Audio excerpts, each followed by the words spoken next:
ओम नमः शिवाय।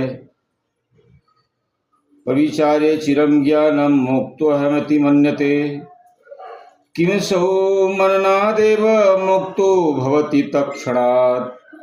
केवल ज्ञान मात्र का अभ्यास करने से अनेक जन्म के पश्चात योग की प्राप्ति होती है। जब आप ज्ञान प्राप्त करते रहेंगे तब आपको योग की प्राप्ति होगी, परंतु योग से तो एक ही जन्म में ज्ञान हो जाता है।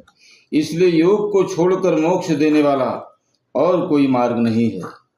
चिरकाल तक ज्ञान का विचार करके कोई ऐसा मान लेवे कि मैं मुक्त हूँ, तो योग साधन ना करके विचार मात्र से क्या वह मुक्त हो सकता है? पहले ही कहा गया है कि बिना योग के ज्ञान कदापि नहीं है। ऐसा योग शिखोपनिषद में लिखा हुआ है। तो मन से ऐसा मानने वाला ज्ञानी कहीं सैकड़ों जन्मों में योग से ही मुक्त होगा।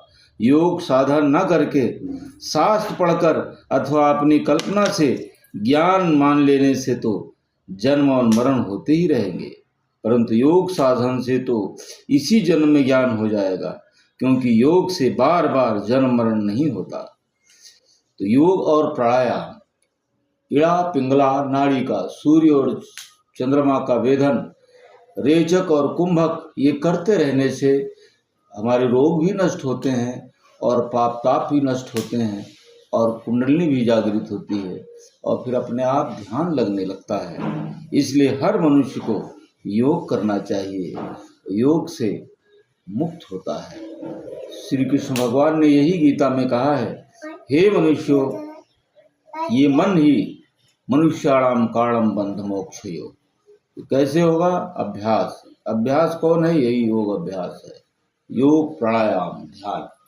ध्यान करिए अपने आज्ञा चक्र में और अपनी श्वास प्रश्वास को रेचक कुंभक छोड़ते रहिए, ऊपर नीचे अपान। जब आप छोड़ते हैं तो आप अनंत में समाहित हो जाते हैं। जो अंदर आते हैं नाभि के अंदर, तो आप इस शरीर में प्राण स्वरूप होते हैं। ये शरीर हाड़ मांस के शरीर नहीं रहते हैं। धीरे धीरे इसका बोध हो जाता है। ओम नमः शिवाय।